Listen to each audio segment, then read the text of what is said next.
Um, well, first of all, a very good morning to you. My name is Grant Mitchell. I represent the Junior and Emerging Mining Desk at the Minerals Council. I think you are probably all aware that the Minerals Council is an employer body. We have around 83 members, of which 38 are junior companies. So the junior sector within the Minerals Council is growing. We work very closely with two associations, SADPO, which represents small diamond producers, and also the Clay Brick Association. They represent another 200 odd entities. We have a very extensive program of work. There is a link on this webinar where you can have a look at the Junior and Emerging Mining Desk, what we do. And one of our offerings is these public participation, or these public webinars. A very big part of our work is policy development, policy negotiation on behalf of the junior sector. We feel, we often accused, the Minerals Council is often accused of, not just the Minerals Council, but the DMRE as well, that we only work behind closed doors. But one of the purposes of these webinars is to take policy and policy development into the public domain so that we take it to a much wider audience.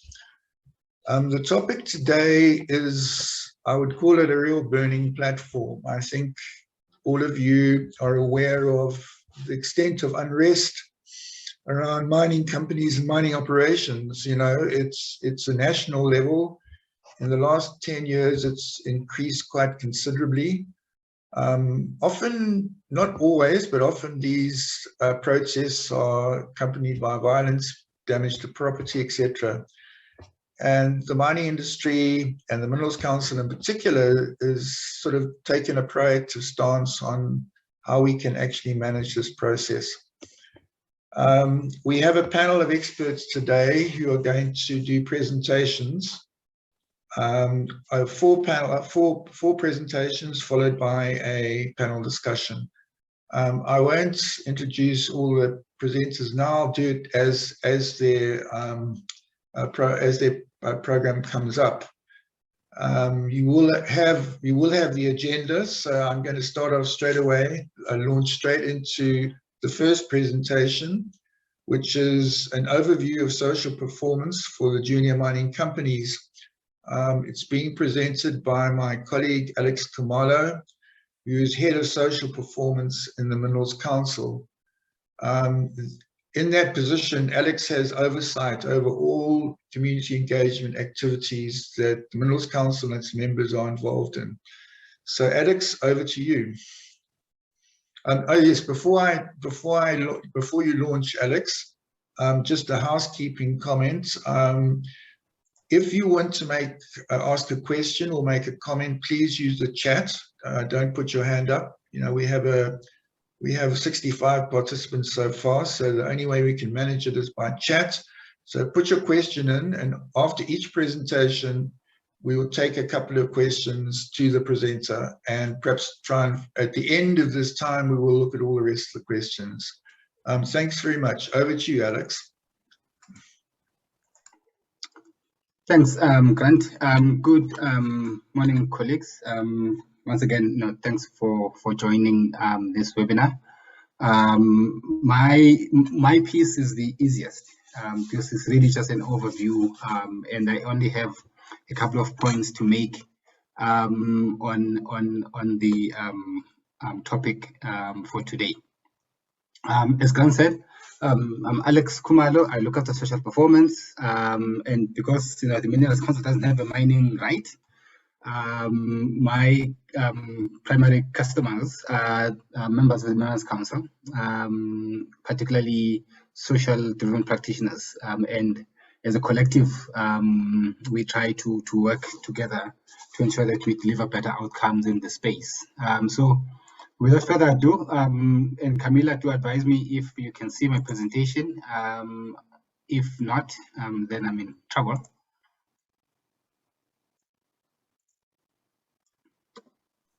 Starting to share, Alex, I can see it. All right. Great stuff. Okay, there we go. Alex, sorry, before you continue, I see your presentation is showing some notes on the side. If you just want to go up to display settings on the top. Swap. Yeah. There we go. That's perfect. Thank you. All right. Excellent. All right. Thanks, Camilla. Grant has already touched on what we do, but I just wanted to touch on our vision and our mission. And really, our vision is to ensure that mining matters, for South Africa. Hence the advocacy work that we do. And our mission really is to play a leadership role in enabling the South African mining sector. And by enabling is really in all the areas such as investment, hence our participation in investment conferences, mining Indaba, and so on. Growth, not just of the sector, but of the economy as well. Transformation, which is a bit of a touchy subject if you bring in the mining charter and what we know transpired last year, but we are committed to transformation. And naturally, development in a socially and environmentally responsible manner. We are obviously not perfect in some of these areas, but really our mission is to ensure that we do these things better for the benefit of not just the shareholders, but also the communities that host us. And we have values that include responsible citizenship, respect, trust, honesty, and accountability. Just briefly, unfortunately, I don't have figures for 2021. We are still working on those. Everything seems to be delayed in South Africa these days. But our contribution to the South African economy in 2020 looked like this. To mention just contribution to GDP, which was 8.4%. Mineral exports amounted to more than 450 billion rand, and the industry employed around 453,000 workers, which is really a small number, considering that some 10-15 years ago, that number was in 7 digits.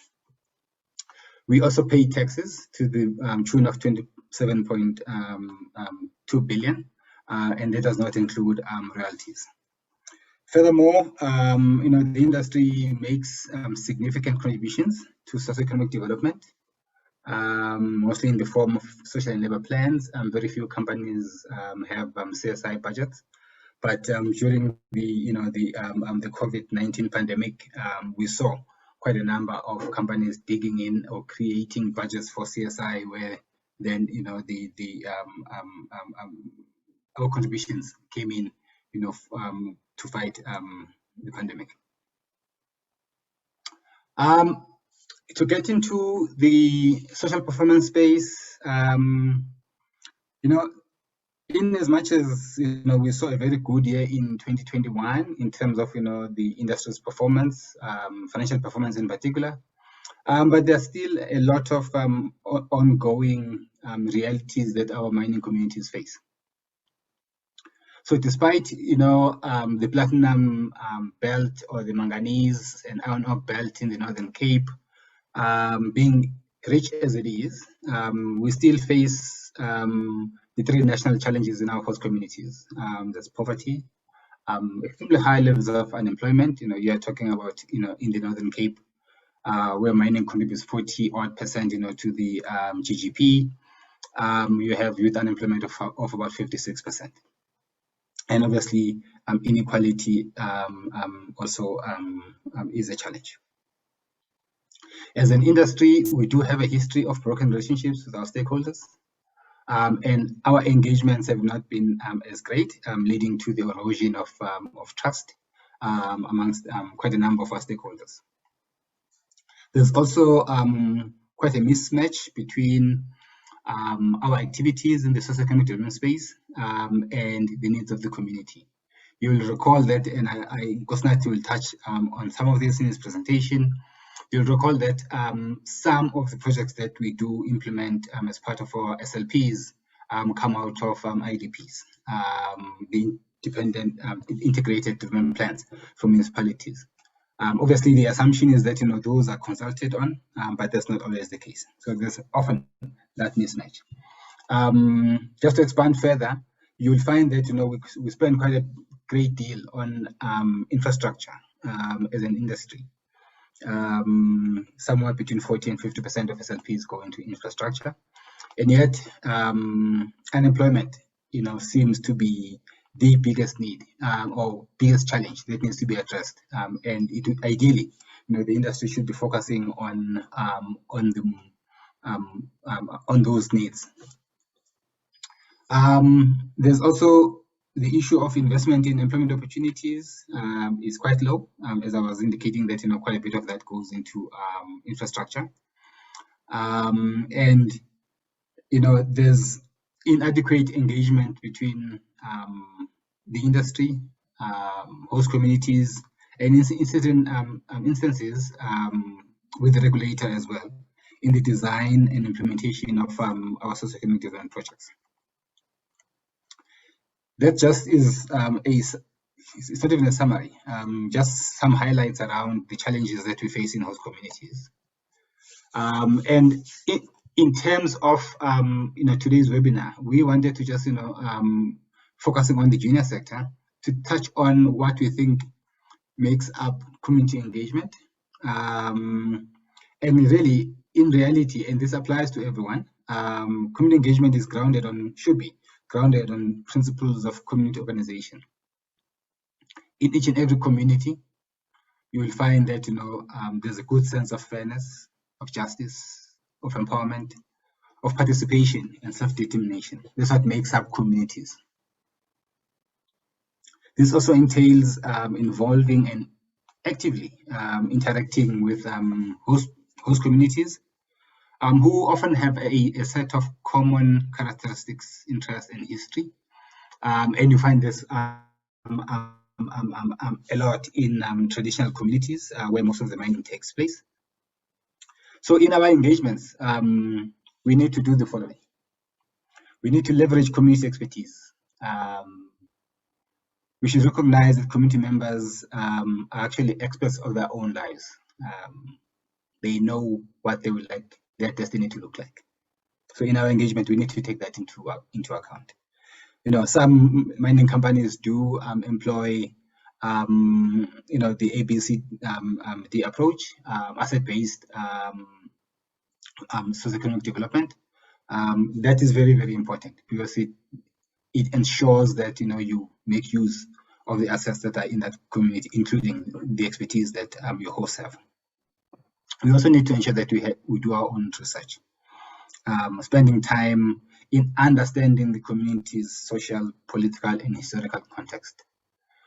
You would have been following, the challenges around Kolobeni and so forth, where there wasn't adequate consultation.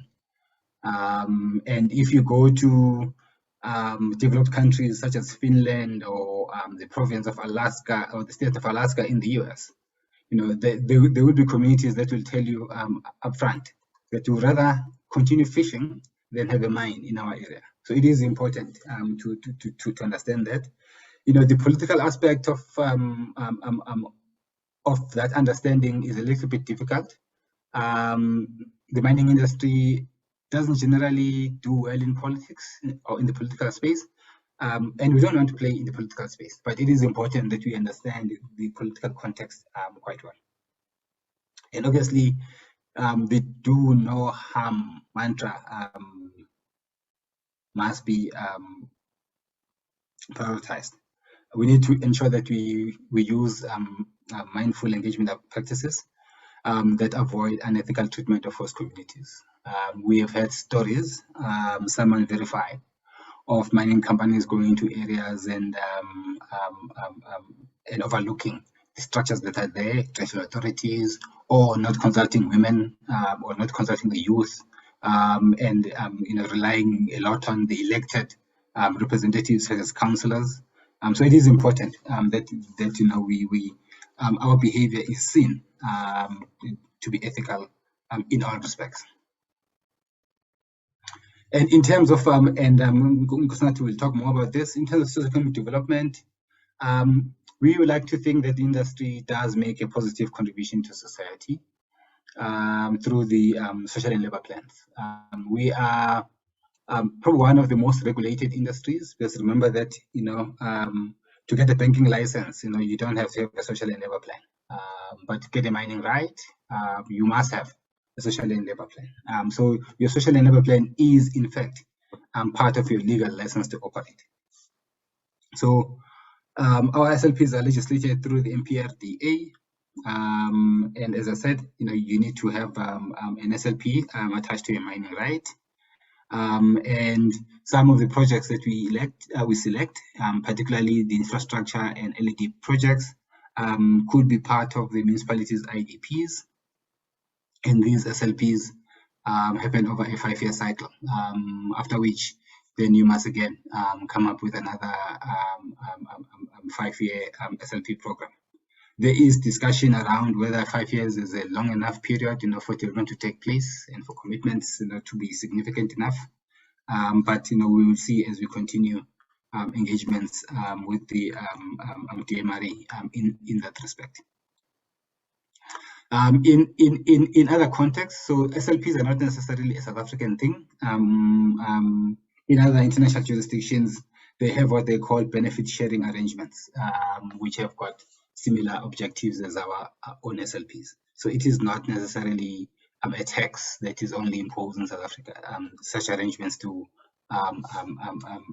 exist in other mining jurisdictions.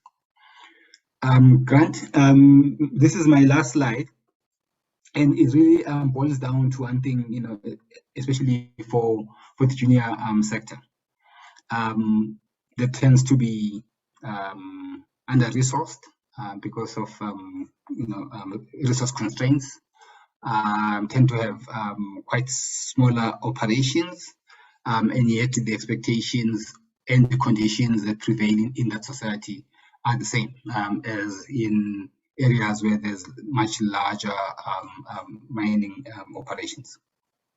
So the question, and hopefully through engagements today, we can come to some convergence around how we can really achieve greater impacts and outcomes in a more effective manner, and embed the concept of shared value in the mining host communities. While juniors might not have had great results in terms of financial performance like the majors did, it is important that even in the junior space, we begin to think more about how to really truly share value with the host communities, because you will recall that mining is a finite activity. So it is important that even if you have a 10-year life of mine, it is important that from day one, communities feel the positive aspects of your presence in the area where you operate. That is going to be it for me, Grant, and I'll hand over back to you. Thank you. Yeah, thanks, Alex, very much. We have a question. I knew this was going to be a lively discussion, so get ready, Alex. The question is, how does the Minerals Council ensure that their members effectively and fairly engage with affected communities? For the most part, it appears that as if your members just run roughshod over communities, and it appears as if the Minerals Council is completely toothless. What options are open for affected communities to engage directly with the Minerals Council when its members misbehave? That's the first question. I'll do the second one after you've responded to that, Alex. No, thanks. No, thanks for the question. It is an area where we must admit that it has been difficult. In fact, this portfolio has only existed for 3 years in the Minerals Council, where we brought in someone, and that is me, to start working with mining companies to ensure that the social performance space that we've performed better in that particular space. So when it comes to engagements, yes, not all mining companies have effective engagement plans with their host communities, and I would hope that it's a very few that do ride roughshod over communities. But from where we sit, our members have signed up to what is called the membership compact, and it includes all the elements of ESG. And it is important that all member companies not just subscribe to that, but they actually perform according to to what the compact says. But in cases where there's inadequate consultation, we do know that the regulator does indeed intervene, and as the Members Council, we are more than happy to also work with host communities and our members to ensure that community engagement is conducted effectively and in a respectful manner. So communities are more than welcome to contact the Dmre, to contact ourselves, and we can jointly try and find a solution to the challenges that they might face in terms of community engagement. Thanks, Alex. Alex, the second question is from James Campbell here, MD of Botswana Diamonds, which is only listed Diamond Explorer active in his RSA. Will you be differentiating between junior explorers and junior miners? They're fundamentally very different on many levels. Alex, would you mind if I respond to that? Or would you like to? No, go ahead, Grant. I'll just come in at the end on the social performance side. Okay, James, it's a very good question, and it comes up all the time. We have conducted extensive research into the sector. There was a major study done in 2019, and which we developed definitions. The basic premise is that in South Africa, our junior sector is largely primarily smaller to mid-tier producers, and we have a much smaller exploration sector. As you say, you're the only diamond explorer. We have an underdeveloped exploration sector, and it's something that we're working on very strongly in the Minerals Council to develop. But yes, they are different, but we work, our junior mining desk comprises both explorers, developers, and junior miners. I would say the split's probably 30%, 70, 30% explorer developers, 70% small producers. I hope that's answered the question. I'll just go on to the next one, Alex. As mining companies are challenged in the unresponsive municipalities when coming to engagement regarding the chosen LED projects, bearing in mind that municipalities are the custodians of LEDs, and without them there's no show. Dmre wants proof that you consulted with the municipality and the community before implementing your SLP projects. How do we cross such a bridge?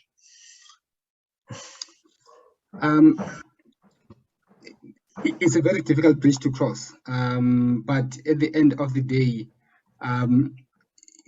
it is incumbent upon the mining companies to ensure that those LED programs were thoroughly consulted on or adequately consulted on by the municipality, and if not, then mining companies must go back to communities and consult before implementing those projects, because what you end up having is exactly that, dissatisfaction with mining companies because they are implementing projects that are not in the radar of communities, that are not part of the priority needs of those particular communities.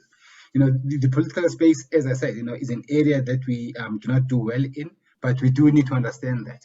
We do need to understand that, when a municipality puts together an IDP,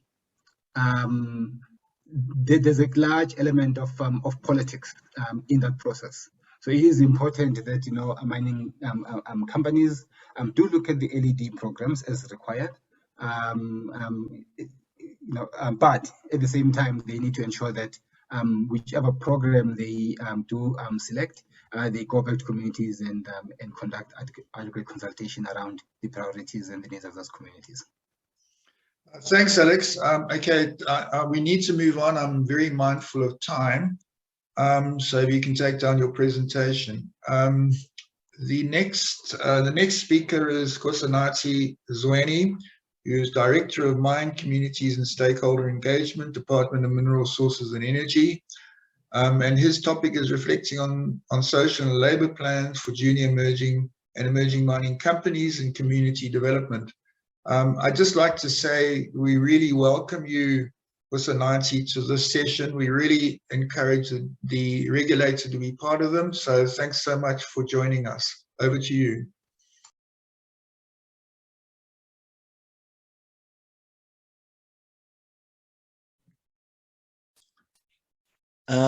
Thank you, Grant. Good morning, colleagues, and good morning also to the participants.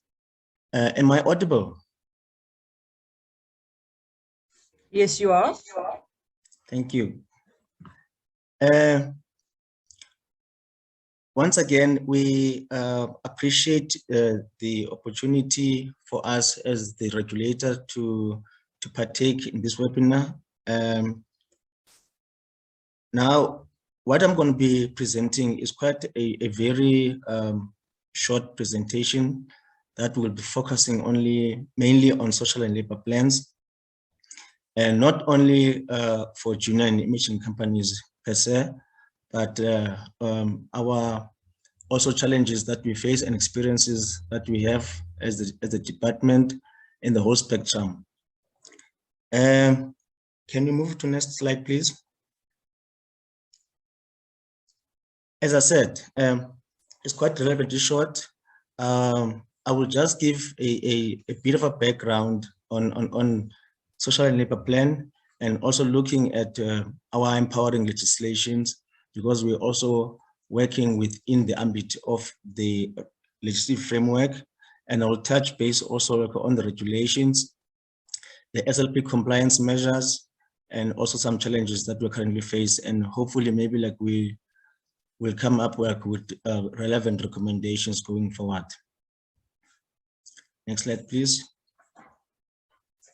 As Alex has mentioned earlier, that the SLP is a requirement for any application for a mining right in terms of the Mineral and Petroleum Resources Development Act.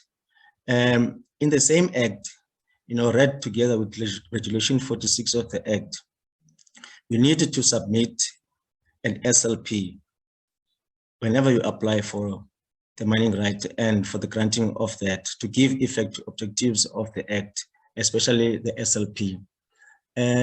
One of the major objectives of the SLP in relation to SLPs is that every applicant or every right holder, they must ensure that they contribute to the socio-economic development of the areas where they operate, including the labor-saving areas. Then, before granting this SLP and to the point where it is approved, there must be a meaningful consultation process that is required to be conducted. And it can be better conducted through the EIA regulations, which is the environmental impact assessment, which is much broader and comprehensive in terms of the processes that are supposed to be conducted. And I also wanted to emphasize or to highlight that even though the SLP is a 5-year review period, it's a 5-year plan that is reviewed every 5 years for the duration of the right, somehow the SLP or the right, they come to the end. The mining operations, they come to an end.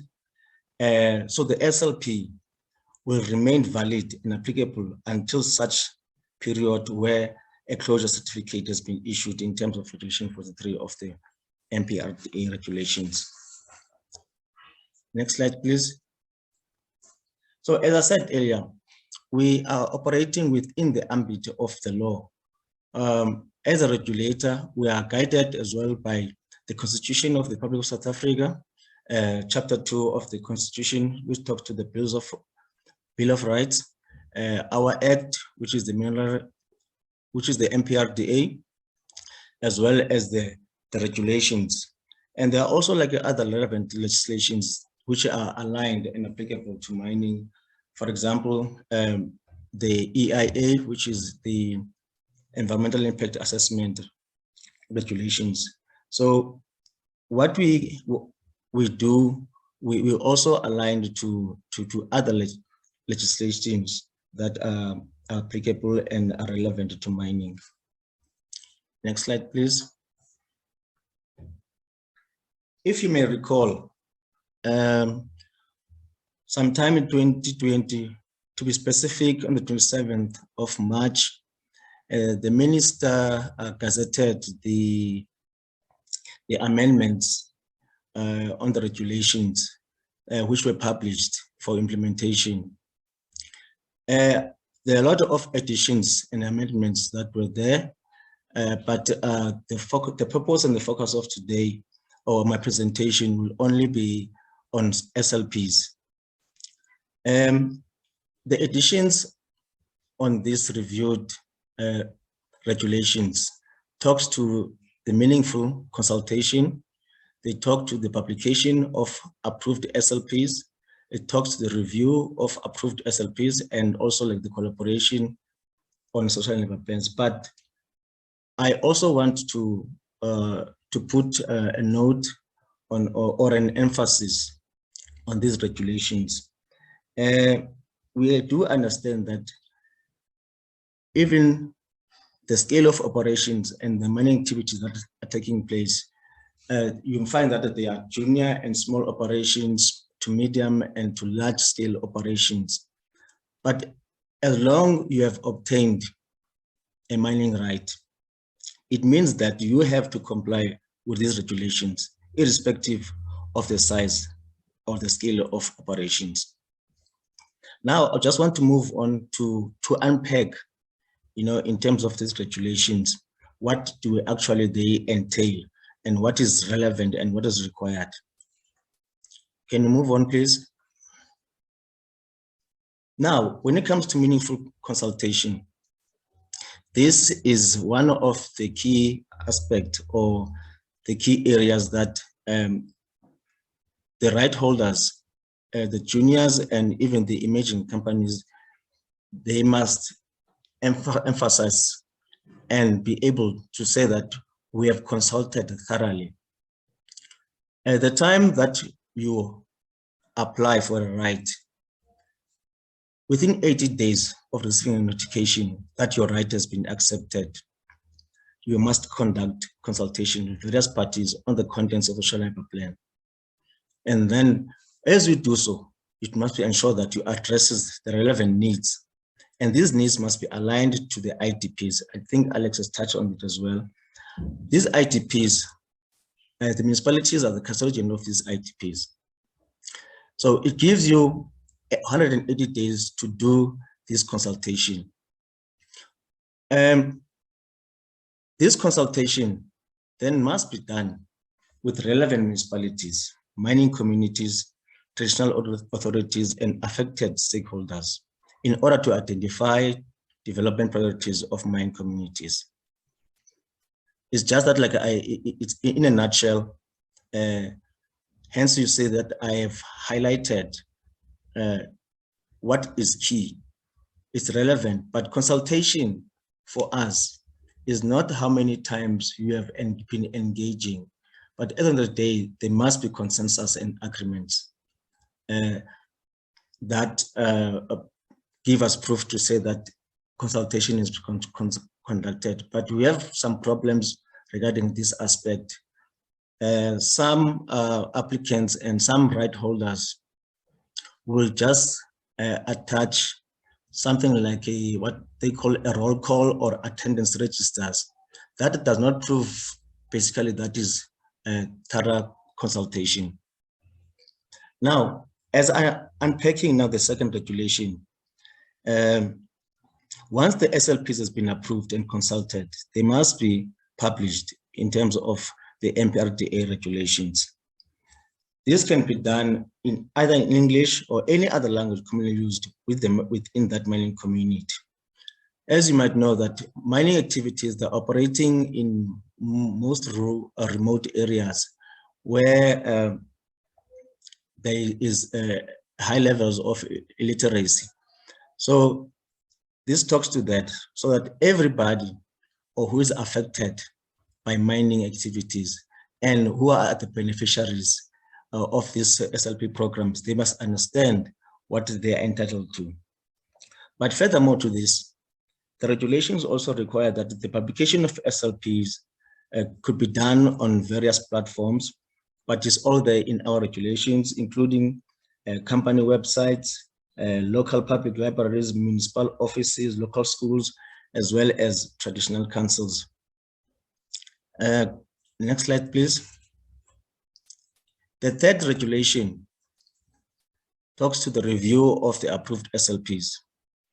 As you know, that the mining right that has been granted or issued can last or for a period of more than 25 years or 20 years or so.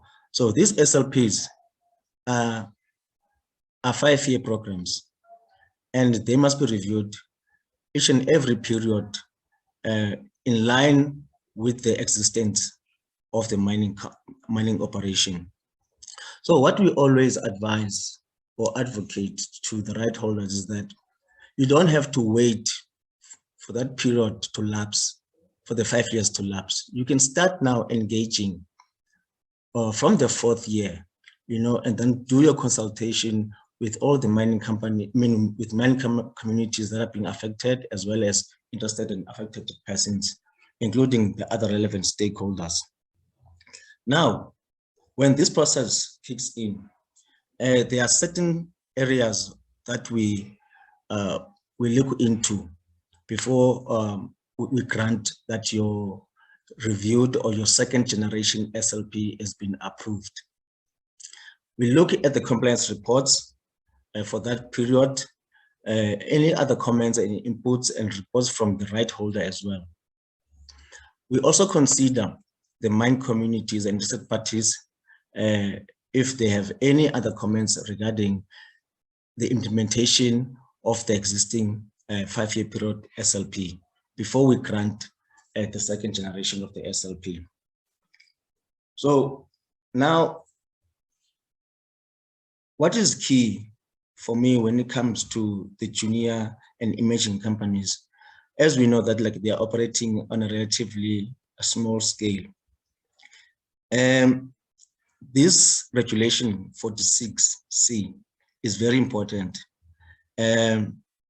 because we do understand that the impact when it comes to junior and emerging companies is relatively smaller as compared to the large-scale operations. So we always urge the junior companies to collaborate on approved SLPs. And that process must be transparent, inclusive, and based on meaningful consultation with mining companies and the certain affected parties. But I will emphasize mainly when I come to my recommendations here. As you can see, we put more emphasis on meaningful consultation. I will explain that as we move along. You don't have to worry if your SLP has been approved, and then there are companies who are operating in close proximity. We can always amend that SLP for the purpose of ensuring that you come up with projects in one basket that will maximize the impact in where you're operating. Because we have seen that in all these areas where there are junior operations, there are for the lack of a better word to say, piecemeal projects who do not necessarily make that socio-economic impact. So what we always recommend is that they must put everything in one basket, and all those companies who have decided to collaborate, you all have the same kind of a credit that you'll get as combined as you are. So it is very important for us that like we added this amendment in our regulations. Somehow, in some areas, this practice and this principle is currently operating now, and some companies have also welcomed it, and it's working, and we have seen much better impact on the SLPs. Can you move on to the next slide, please? This is just to highlight in terms of the size, basically. We understand that there are those companies who have an annual turnover which is less than 10 million rand. But this talks to the current mining charter. So there are certain elements that the junior mining companies can be exempted from, and also like there are areas where they are allowed to comply with. Can you move on to the next slide, please? Now, in terms of regulatory measures, one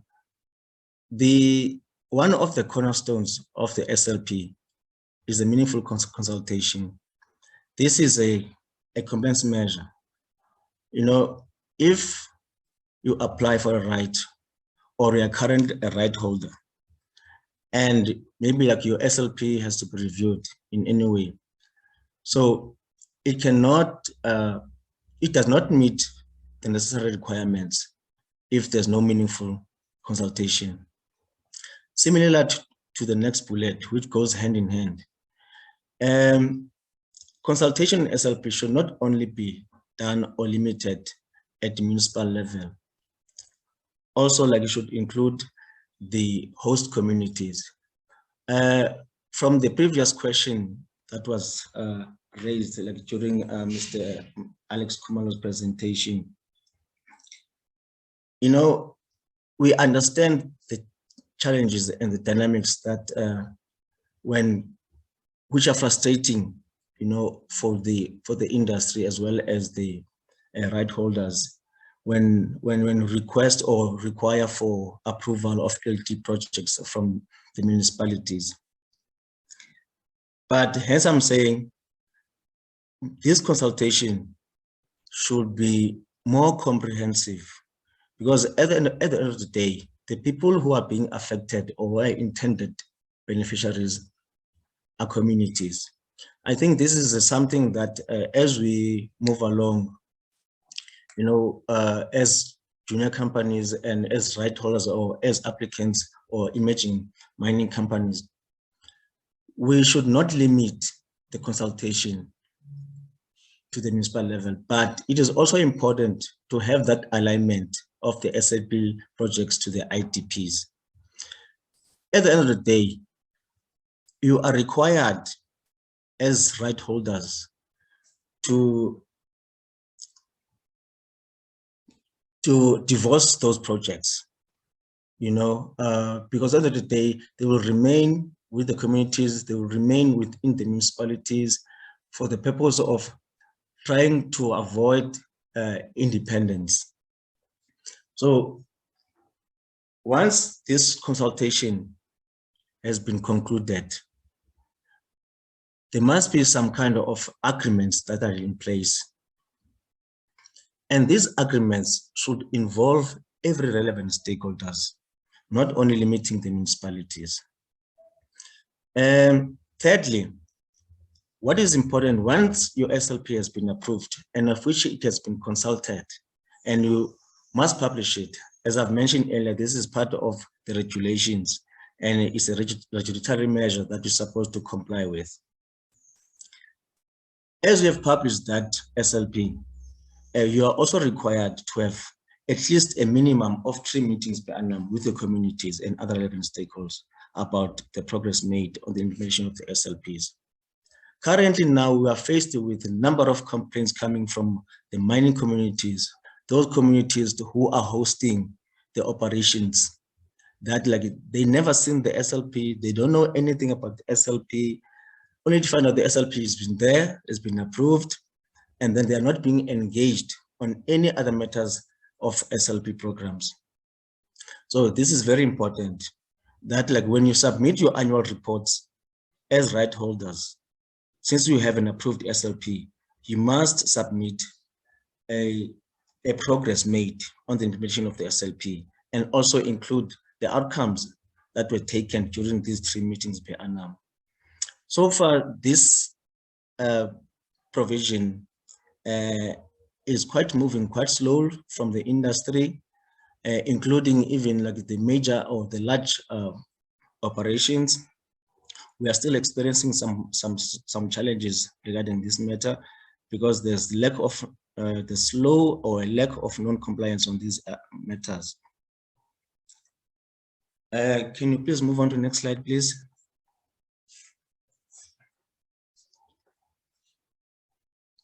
So, as I said earlier on, that there must be this publication, and also like there must be an annual report, and there must be reporting back. This is part of the best practices of the EIA regulations in terms of public participation processes. When you have engaged or when you have consulted meaningfully, and when there's a consensus on an agreement on whatever the engagements were about, you have an obligation to report back to your stakeholders about the progress of SLPs. Mining companies are responsible to ensure that SLP programs are implemented in line with applicable legislative framework. As I said, we are operating within the ambit of the law. The compliance issue emanates from the legislative frameworks that we are, as a regulator, that we are implementing. And other key important aspect is that when you have committed to the SLP, which is a prerequisite of the right that has been granted, it means that you already have a contract now as a right holder and the minister to say that this is what I am going to implement if I'm being granted a right. The expectation now, or the requirement, is that you must implement that SLP as part of that contract 100% in any given financial year of that mining right. Now, next slide, please. Though that is the case, but we are also faced with real challenges as a regulator, but these challenges are not only experienced from the junior and emerging companies, they cover the entire spectrum in the mining sector. We have realized that there's a lack of compliance in terms of consultation, a lack of adherence to meaningful consultation and public participation processes in line with the EIA regulations, because they are very much comprehensive and they're much detailed in how this process is supposed to be to unfold. There's a lack of compliance in terms of the conditions of the right. There's a minimal submission of audited annual reports in terms of clause 18 of the right itself, because it says that the reports or the financials of each and every right holder must be audited on an annual basis, and that is supposed to be submitted in terms of section 28 of the Act on an annual basis. We're experiencing challenges here as well, not only from the junior operators. There's minimal non-publication of SLPs, which leads to a lot of community unrest as the beneficiaries are unaware of their benefits. The department currently now is inundated with a lot of complaints coming from the mine communities. They normally arrive at our offices, in all our regional offices, and also including our office, which is in Pretoria, the head office, with a lot of complaints coming from those mine communities that there is no relationship at all. There's a lack of transparency between the right holders and the mining communities. So we felt that it is important that once these SLPs are being published, it will reduce this current unrest that we have around the mining companies. Also, like, there's a slow pace of willingness to collaborate on SLP projects amongst the junior operations.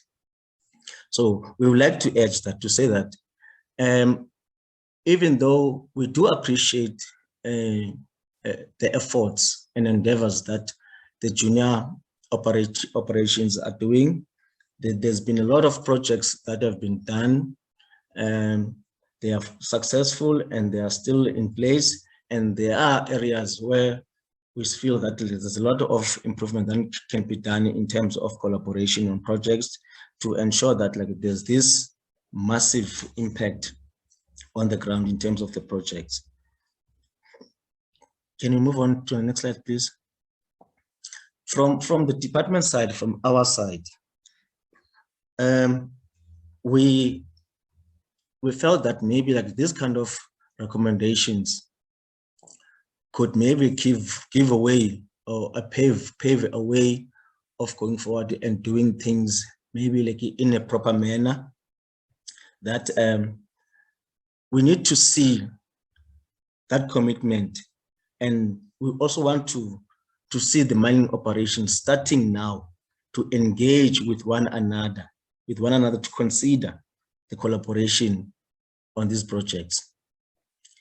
And as we do so, mining companies must also enter into agreements with communities. This is very important because there must be that relationship.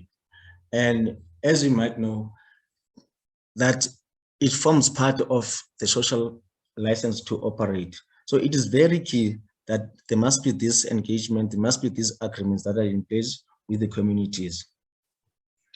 And these agreements then could be used to regulate the relationship between the mining companies and host communities. So we urge also the companies to build constructive relationship with host communities. They must understand the structures, the needs, and the status of communities. I was happy when I hear Alex Kumalo presenting earlier on in terms of community engagements, that this is a direction that they are taking as a Mineral Council, to ensure that, like, they do research to understand what are the real core needs and the status of communities where, like, these mining companies are operating. But also, like, we felt that as a department that it is important then to have structures, formalized structures that are in place. This can be done through these community engagements, because we have realized that when mining companies, they engage certain individual people within a specific community, and which that causes a lot of rift, a lot of dissatisfaction among other people, among other community members. As such, that only gives only, like, the benefit to specific individuals at the expense of the entire community. We are having all these challenges and problems that mining companies, they don't fully or thoroughly engage in a manner that is supposed to be done in terms of the EIA regulations. They opt to go or to choose a different approach, to approach certain individuals within the communities. That's why today now we are having all this unrest, communities starting to block roads going to the mines and all of that, because, like, this is a thorny matter that, like, all the companies now, through the assistance of the Mineral Council, that they should embark on. Formalization of structures or these forums will address the challenges, as communities will be properly informed about all SLP-related issues which affect them. And all these issues will be discussed in those structures and in those forums. in conclusion, Kusanati, sorry to interrupt you. Your camera has kind of moved out of focus. So if you could just move it down a little bit so we could see your face. There we go. A little bit more. Perfect. Thank you. yes, and in conclusion, what I would like to urge, as much as I've been talking mainly on mining companies and mining communities and interested and affected companies, including the municipalities as stakeholders in terms of engagement. It is also important to also understand that the labor unions as well and the DMRE are equally relevant as stakeholders on this, because we need to be working together towards achieving what we want to achieve.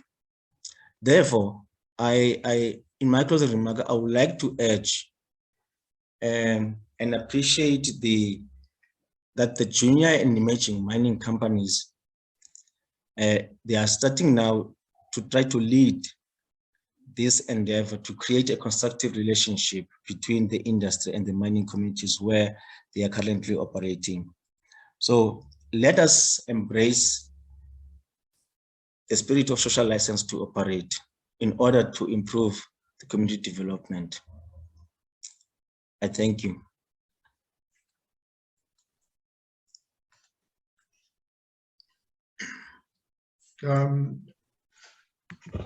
I can't see my picture. Is my visual up? Yes, we can see you, Grant. Okay. Kusanati, thanks so much. It was a really fantastic presentation. You've covered so much ground and we have had so many questions. I think over 10 questions have come through. We cannot deal with them now. You know, we're really running over time. I think Alex Kamala has answered quite a few of the questions, but what we can do, Camilla, perhaps is compile these questions and we can send them on to Kusanati just for your consideration, just to see the kind of questions that people are asking. But one very quick one, if you can give us a very quick answer. What criteria are used by the DMRE to decide whether the applicant is engaged with all IAPs meaningfully and consulted with all relevant parties? What are the criteria that you use? Okay. Thank you for the question. If you noted earlier in my presentation that in terms of engagement and consultation, there are regulations on that, which is the environmental impact assessment regulations. That like every consultation process must be done in that manner. So that's why like we have aligned that process to the EIA regulations, but it's very much comprehensive. It outlines the processes, and then it also like it has an approach and who to consult, how to consult, where to consult, and who must consult. So like that is the process that we currently are using as well as the department.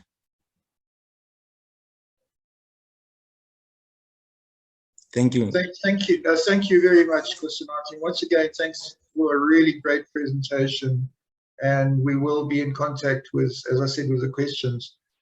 We now have to move on and we're right over time. The next speaker is by Carla Hudson, who's a principal consultant for ERM.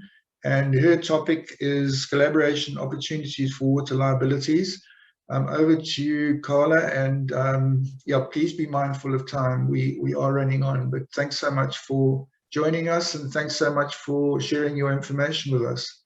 Over to you.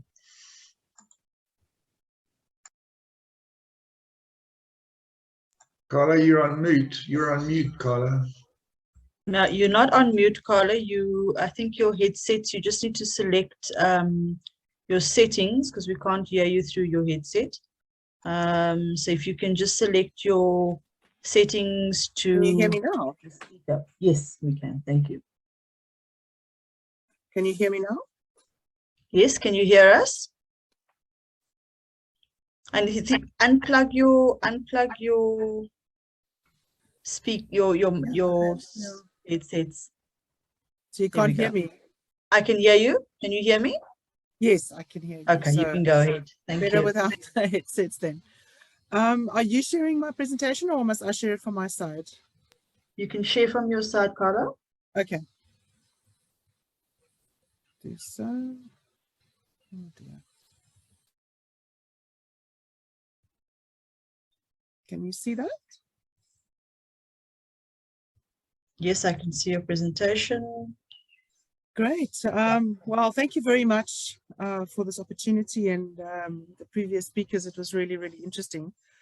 So I'm actually going to talk about what the collaboration opportunities are for excess mine water that is currently seen as a liability. And I think I hope I can convince you that it's not a liability, it's actually an asset, and it can actually pave the way for very constructive collaboration of partners in the area as well as with the community. So I just would like you to introduce you to ERM. I'm a new joinee. I've only joined them on the 7th of March, but they are a leading global provider of environmental, health and safety, risk, social consulting, and sustainably related innovative solutions.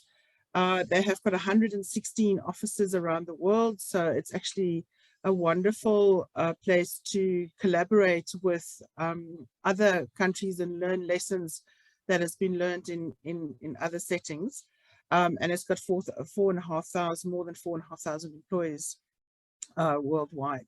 So it's a very dynamic company, and the ethical commitment is significant to actually improve the environment and social engagements. So just quickly, ERM in South Africa. They have been involved in projects in Africa for over 40 years. They've got 20 offices established permanently in sub-Saharan Africa.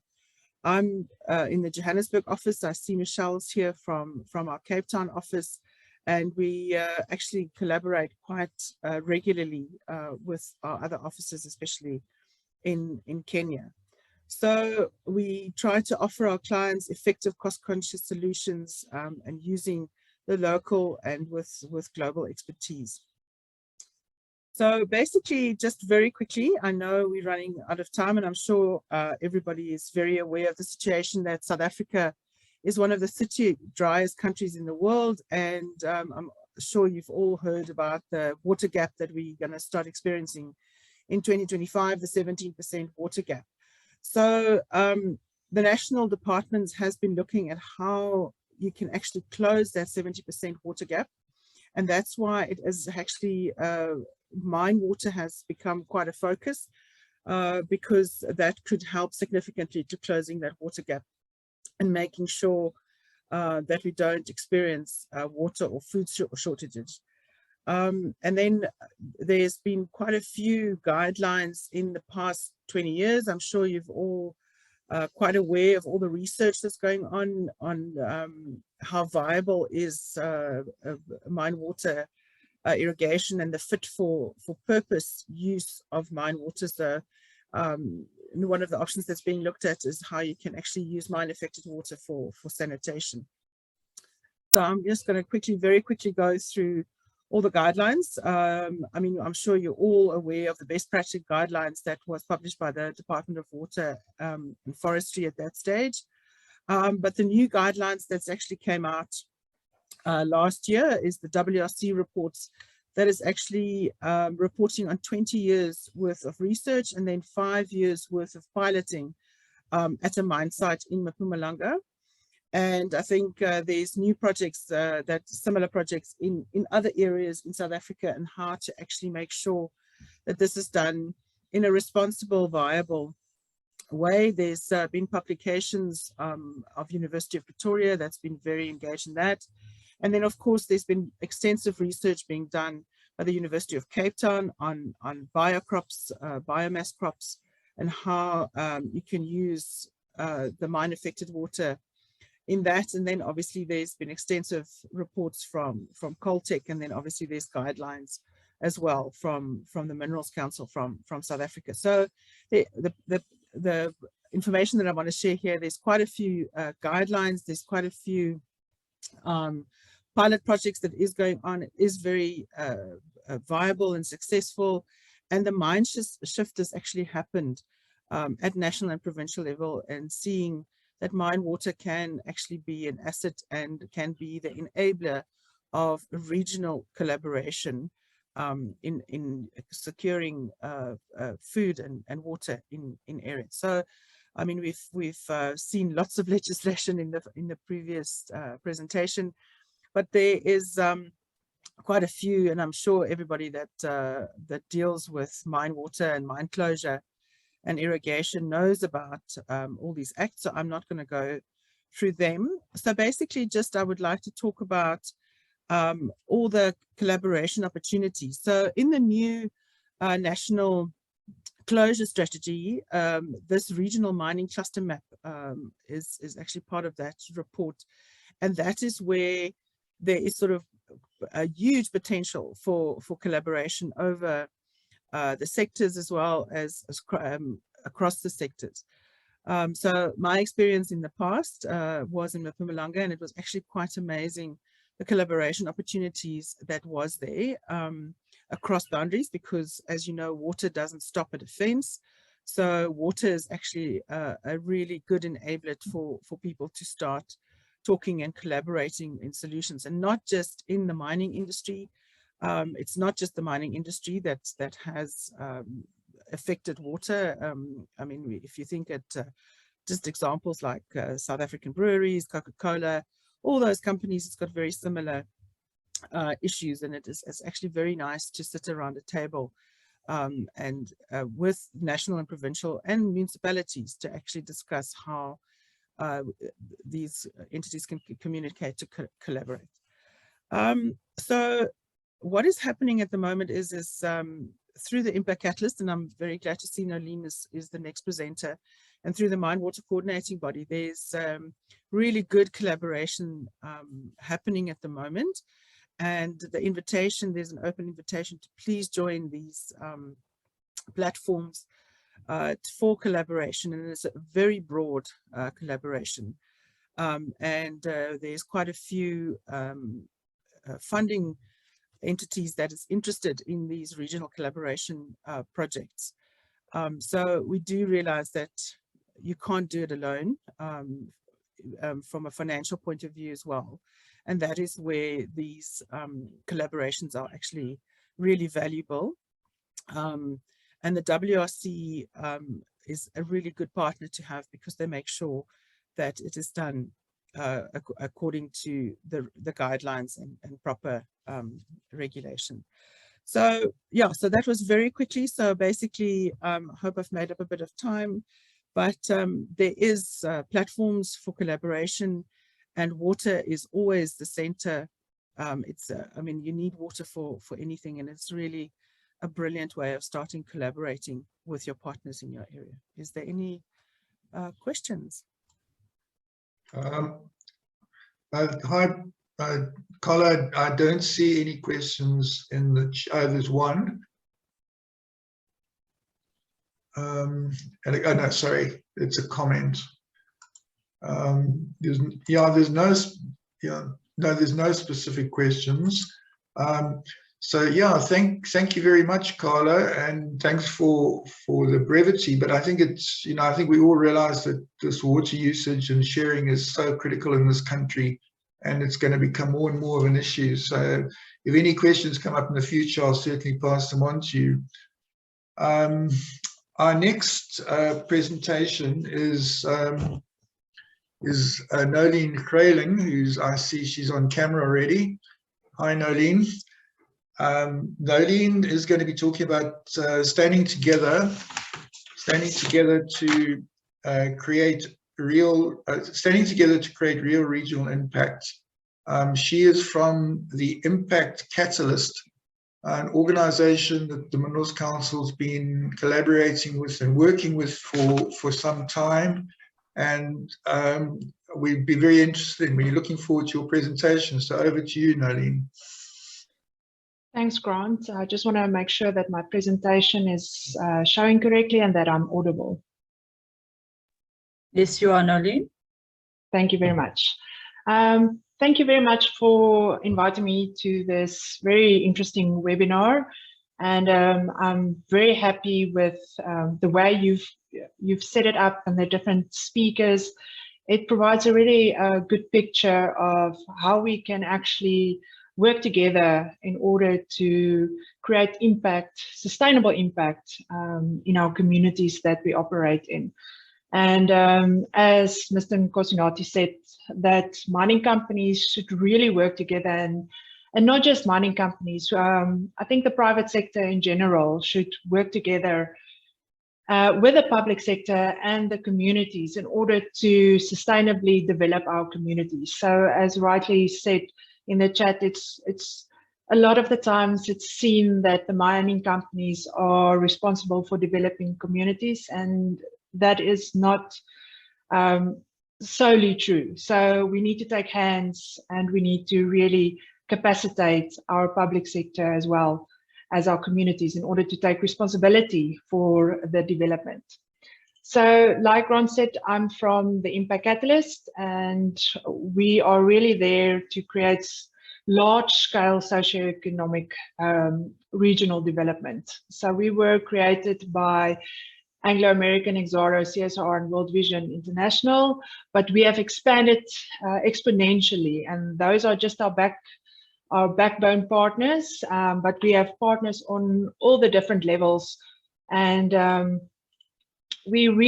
vision is to establish a platform where inclusive, collaborative, and cross-sectoral initiatives and partnerships can thrive, and that we, like I said, can work together to achieve systemic socioeconomic impact. And we truly aim to leverage on collaboration for collective impact. Together we can really do more. There's a lot of resources, a lot of knowledge, a lot of experience out there in the major mining companies, in the small and emerging mining companies, in our other partners like Eskom, Spatial, and other private institutions that we can harness in order to create that scalable impact in our communities. So I hope this video will play, but this is just a short video of our approach. One of our partners, like you saw, is the CSIR, and we really aim to first do the research in order to make sure that the initiatives that we implement in our communities will be able to be sustainable. So we do focus a lot of the research, and we have a lot of pilot studies into making sure that what we do will be successful in the end. So I don't know if there's sound. Nalin, we can't hear any sound. Can I ask you to please just stop sharing your screen? All right, I will.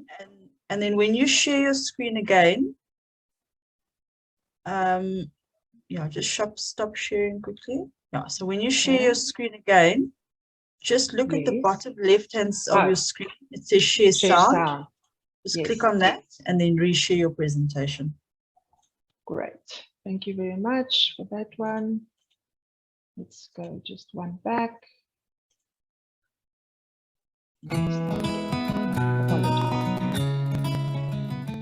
The Impact Catalyst is a driver of change and large-scale socio-economic development initiatives through collaboration between government, the private sector, and civil society. The initiatives of the Impact Catalyst will leverage collaboration and pursue opportunities across sectors to achieve impact beyond the scale of individual participants. A collective impact model is used to drive long-term initiatives. It enables a shared vision, a common understanding of the problem and co-investment of resources from the public and private sectors on linked initiatives. The work seeks to support systemic socio-economic development planning and implementation. The first initiatives the Impact Catalyst is focusing on are on the areas of economic development in sectors such as the biodiversity economy, agriculture, agri-processing, supply development and renewable energy, as well as social development such as community-orientated primary healthcare, education, and municipal capacity development. The Impact Catalyst involves establishing a collaborative regional development platform through which programs are implemented to achieve social and economic change for a specific province of South Africa.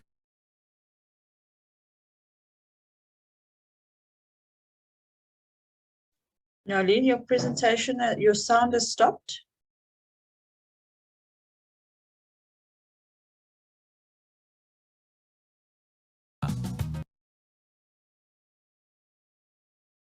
The Impact Catalyst, together with the provincial government, drives the strategy for the platform in the province. There are 4 interlinked processes which the Impact Catalyst uses to establish and collaborate on development initiatives in South Africa. The first process is spatial and value chain analysis. This is when data on the biophysical characteristics of a region, a specific province, district, municipality, or other area in South Africa is evaluated alongside an assessment of local, regional, and international demand for products to identify high-impact initiatives. This spatial planning process results in a geospatial socio-economic development strategy. The strategy is co-created between government, industry, and civil society to create a common development agenda. The second process is ideation. This is when the industry, government, funders, and the community come together and select high-impact activities identified in the geospatial strategy to focus on. The ideation process is a creative problem-solving process to co-create socio-economic initiatives using the expertise and experience of a range of stakeholders or partners. Once the ideation process is complete, the initiatives undergo a feasibility assessment and, if viable, are implemented. The Impact Catalyst identifies which initiatives are worthwhile investments for the community, government, and industry to focus on. The initiatives are co-funded and co-implemented, and a common monitoring and evaluation framework is used to indicate that the desired impact is being achieved. The Impact Catalyst coordinates, facilitates, implements, tracks, and manages the initiatives until it becomes self-sustainable. Visit www.impactcatalyst.co.za to find out how you can help catalyze socio-economic development movement in South Africa.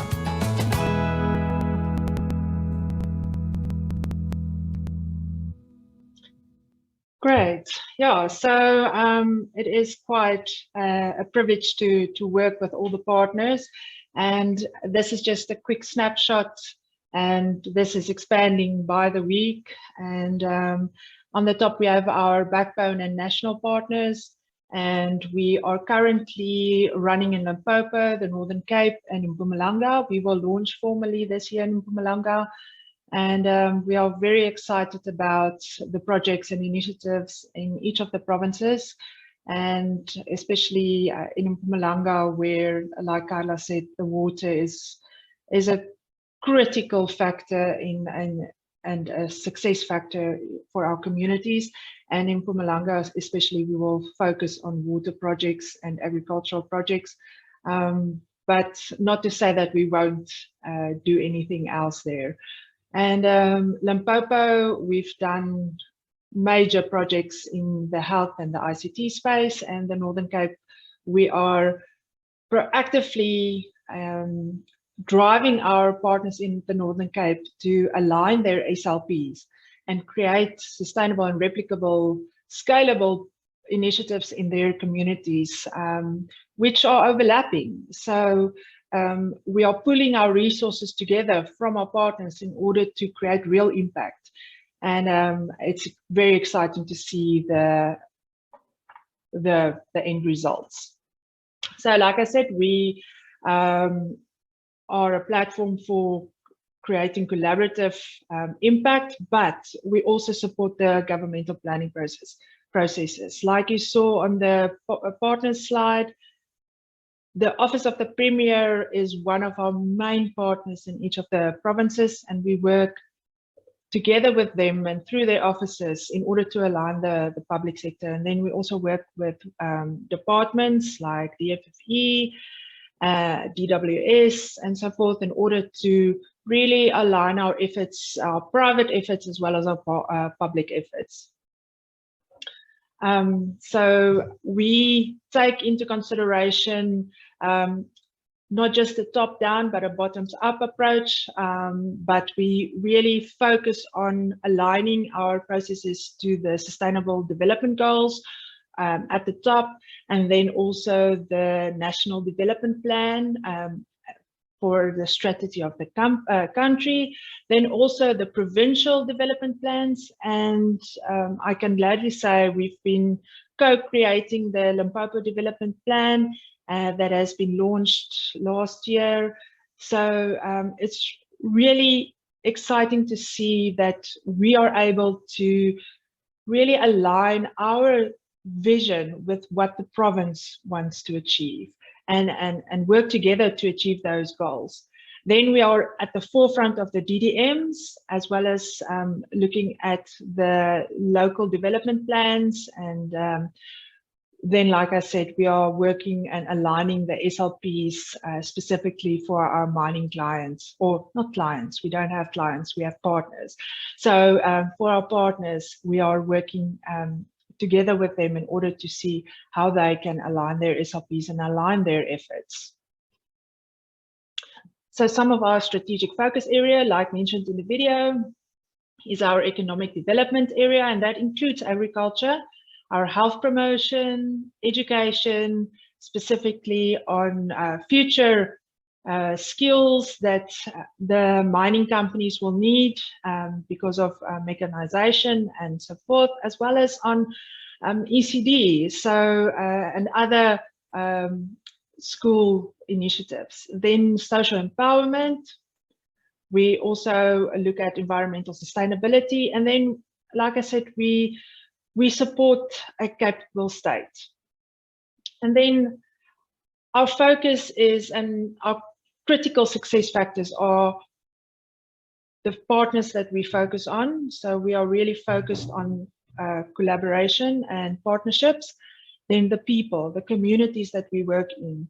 And through our feasibility studies and our spatial studies, we see what will work in specific regions and for specific communities, because like all of you know, none of our communities are the same. No project implemented will have the same outcomes. No project will solve the same or the community's needs or problems in their community. So we tailor-make our initiatives in order to really talk to the specific region and the specific communities. And then we have sound governance and processes. And then because our partners, our backbone partners, they all sit on the board, so for decision making, and we have a steering committee, and every province also have that structure. So it's the partners making the decisions on what will be implemented in those provinces. And then we really aim and strive and we deliver impact. That is our mandate. We are not there to we are a non-profit company that was established through these partnerships, and we are there to not make money, but to deliver impact. And one of our main measurements is job creation. So our impact is contagious, absolutely. And these are some of the projects in our different provinces. And I will highlight some of the large initiatives that we have in our pipeline, as well as that is currently running. But you can see that there's a whole range of different sectors that we work in, from agriculture, we really strive to create alternative economies in the communities, because your life, your mine has a lifespan. And what will become of your community when you move out of that community? How will they continue to prosper? And we really strive to create alternative economies in those areas in order for the communities to take not just responsibility of the initiatives that you and our partners bring to them, but to take ownership. And if communities take ownership of initiatives, they will run with it. Then you can almost stand back in the beginning already, and just provide guidance and support here and there. But if they take ownership of these initiatives and of their own development, then it's such a beautiful thing to see how they prosper and how they create their own opportunities, their own linkages. So like Alex mentioned, a lot of the mining companies work on the ABCD approach, the asset-based community development approach.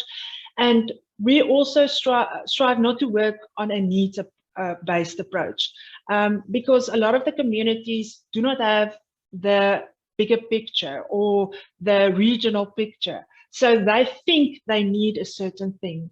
But if you work together with them and say, what do you have?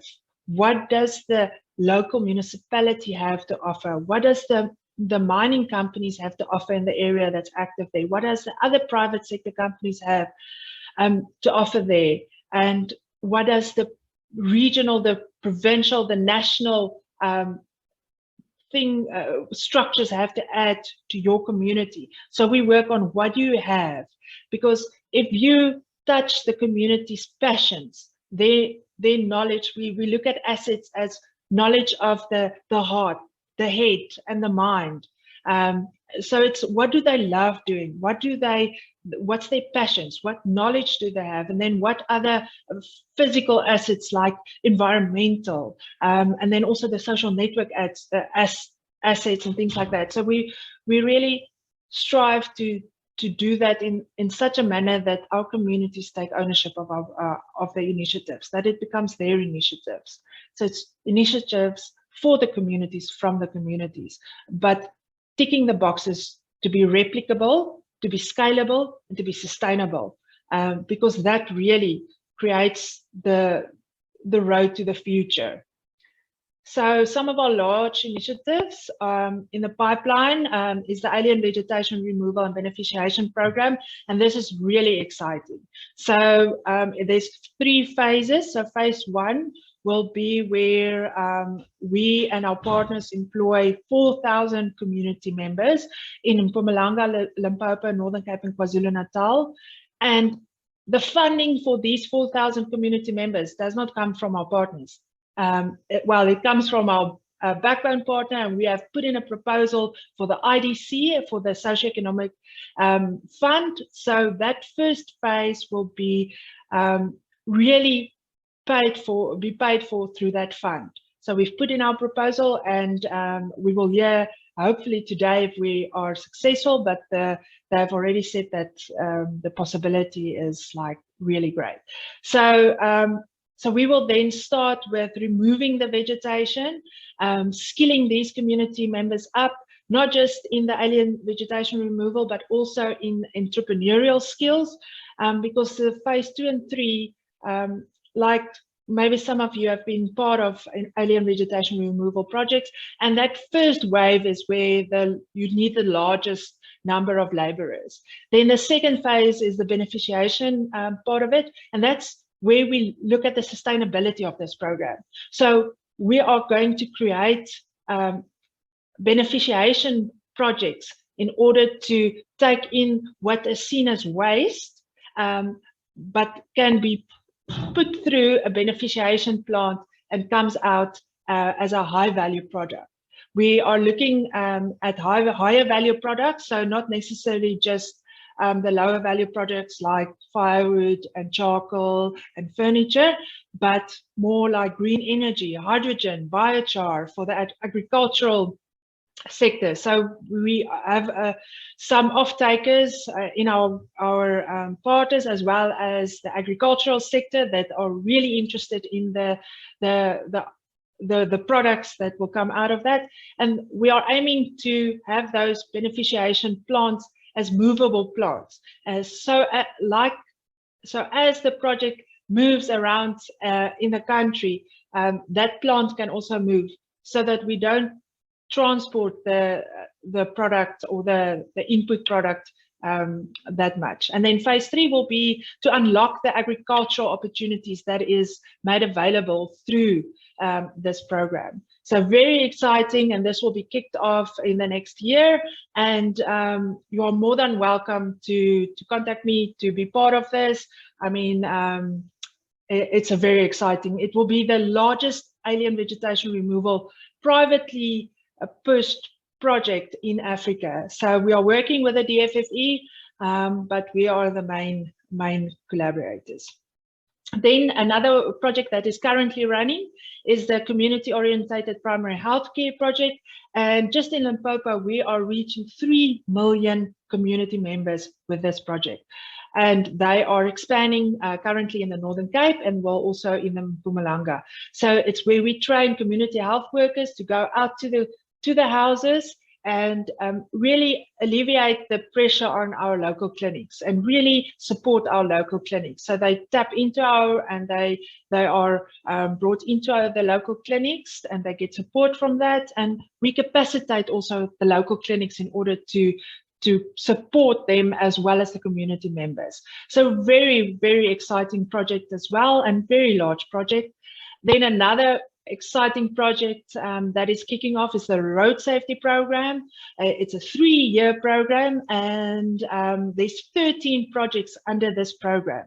So from creating road safety awareness to providing the youth in Limpopo, 200 youth in Limpopo with the opportunity to get their driver's license and give them training and things like that. Then also road assessments, more technical, capacitating our officials. So it's such a wide range, and this program will really make a significant impact on the Limpopo province, with a reduction of incidents and capacitating our offices and institutions that are running with it. One of the very exciting projects in this program is the post-crash response, the first responder. So we will train community members as first responders. So there are communities close to large roads, and if there's an incident, and it's far away from a hospital, or the ambulance is far away, those community members can be the first responders, and that could really save lives. So we are really excited about this.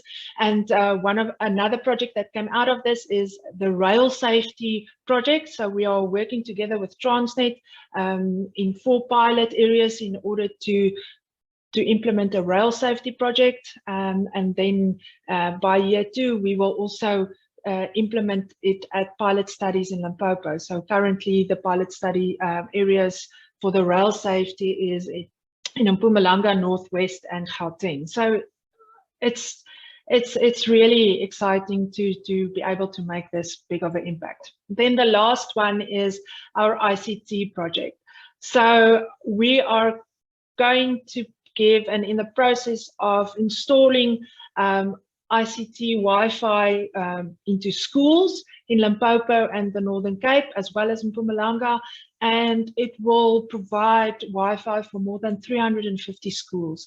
And the next phase will be for ICT and beneficiation program for communities. So we are looking at what opportunities does connecting to the internet bring to communities. What other opportunities? And we are going to then make sure that our communities can access those opportunities, and also give them the skills and guidance in order to make the best of these opportunities. And yeah, so that was me, and I thank you for the opportunity, and I really hope that you contact me and see how we can work together to create regional impact, because it's such a great thing if we can change our lives and our mindsets of our communities. Thanks, Grant. Yeah, thanks very much, Nolene. There's 2 questions, please, very quick answers, 1 minute each, if you can do that. Would you please provide examples of success stories with particular reference to the Northern Cape? That's the first question. Okay, let's do the first question. So yes, so particularly the COPC is running in the Northern Cape. We are currently just confirming the schools in which the Wi-Fi, our partners' schools. So they have, I think there's one partner that just needs to confirm the last schools that they want to implement this. So that is busy being implemented. Then we're looking, especially for the Northern Cape, is the supplier development portion, and see how we can combine the efforts of the mines. And currently we are running with the JTG Agricultural Forum, so which is a community forum, because we work, that's one of our pillars, the most important stakeholders that we work with is our community. So we are going to have a big beef initiative, so that is currently also up and running. Thanks so much. And the second question, again, 1 minute. Are you looking at international sources of biodiversity and or environmental sustainability, sustainable development funding? So yes, we are looking at a diverse range of funding internationally as well as locally. And it's also through our partners that they put us in contact with possible funding entities. And we have a partner that is especially focused and whose work it is to find funding that is assisting us. So we are open, yes, absolutely. Okay, thank you. I think that's all we've got time for. I have to move on, unfortunately. Thanks so much for that presentation. Thanks, Frank. Our next part of the agenda is, I guess, it's all been interesting, but this is particularly interesting. It's a panel discussion with junior mining companies on social performance. So we're going to hear it from the horse's mouth. What is it like to be a junior company and to be involved in community engagement? The panel is going to be facilitated by my colleague Herbert Madupia. I see he's already on screen. Herbert's going to introduce the participants and go from there. I've just had a call from Marcus Birch, who's up in the Northern Cape. The whole connectivity is down, so we're trying to see how we can get him connected, but I'm sure the other participants are all online. So over to you, Herbert. Thanks, Grant. Colleagues, good morning. My name is Herbert Mudupi from the Mineral Council, and I'll be doing the moderation for this panel discussion. First of all, let me take the opportunity to say thank you to the previous presenters. I think very, very interesting insights in terms of what they shared with us. And I think it sets the tone for the discussions that we would like to have here. I think whilst we're trying to improve the mining industry in general, from safety, environmental compliance, our mining methods and technologies, equally, there is a commitment to even improve the social performance space, which also include, amongst other things, mine community relations. And we've put together a team of panelists here, and thanks then for the update on Marcus, who are going to share with us their experiences and challenges that they are confronted with, but more so, what did they do to deal with what was then a challenge in their part, and share with us so that we can learn from each other, because one person's experience might actually be providing a solution for someone else. So without any waste of time, and I'm mindful that we're left with just approximately 15 minutes, on our panel, we're going to have Mandy Maleve from Letabo Exploration. We have Michelle Lawrence from Crops, and we also have Refile Monacheng from White River Exploration. Can I request my panelists to introduce themselves, their operation, and just borrowing from the previous insights, share with us their reflection and experiences from where they operate. And I'll start first with Mandy. If I may, Mandy, are you available? Can you hear us?